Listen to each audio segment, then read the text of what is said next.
ચુડા તાલુકાના કુડલા ગામના માલધારી સમાજ દ્વારા ગૌચરની જમીન પર દબાણ દૂર કરવા ચુડા મામલતદારને આવેદનપત્ર આપ્યું છે। ચુડાના કુડલા ગામના માલધારી સમાજ દ્વારા ચુડા મામલતદારને આવેદનપત્ર આપવામાં આવ્યું હતું। માલધારી સમાજ દ્વારા પશુપાલન માટે ગૌચર જમીન પર ભૂમાફિયાઓ દ્વારા દબાણ કરેલ છે, તેને મુક્ત કરવા માટે મામલતદાર કચેરીએ પહોંચી આવેદનપત્ર આપ્યું હતું। કુડલા ગામના દબાણો દૂર કરવા યોગ્ય પગલાં લેવા માટે ઉચ્ચ રજૂઆત કરાઈ છે।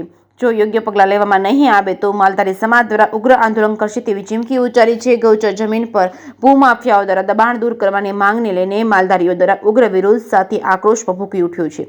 માલધારીઓ પોતાની માંગને લઈને ચુડા મામલતદાર કચેરીએ દોડી આવ્યા હતા। ગાય માતાના ચરિયાણ માટે ગૌચર જમીન ખુલ્લી કરવાની માંગ કરી છે। કુડલા ગામે ગૌચરની જમીન પર ગેરકાયદેસર રીતે દબાણો કરી લેવાતા પશુઓનો ચણિયાર નહીં હોવાથી પશુપાલકોમાં ભારે રોષ ભભૂકી ઉઠ્યો છે। નિર્દોષ મૂંગા પશુઓને ચર્યા વગર રજડી પડ્યા છે। ગૌચર જમીન ખાલી કરવા માટે કુડલા ગામના ગૌ ભક્ત માલધારી સમાજના યુવાનો દ્વારા આવેદનપત્ર આપી ગૌચર ખાલી કરવા આવેદનપત્ર આપ્યું હતું। જે કેસની ગુજરાતી સાથે ભરતસિંહ પરમાર, સુરેન્દ્રનગર।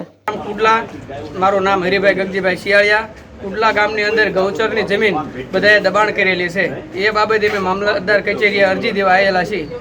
એમે આવેદનપત્ર દેવાથી કે અમારા ગામની અંદર ગૌચરની જમીન જલ્દીથી જલ્દી ખાલી કરે અને એ બાબત અમને નિવેદન આપે। ચુડા તાલુકાનો કુડલા ગામ, મારું નામ સાદુભાઈ ગનુભાઈ મીર, માલધારી સમાજ મામલતદાર શ્રી સાહેબને આવેદનપત્ર આપવા આવ્યા હતા કે સાહેબ શ્રી અમારા માલધારી સમાજનું જે દબાણ છે, ગૌચર છે, એ અમારે દૂર કરાવો। અમારા પશુને ક્યાંય અત્યારે ઊભું રહેવાની ક્યાંય જગ્યા નથી। અમારા ગામમાં નાના મોટા 1200 થી 1300 પશુ છે, નાના મોટી।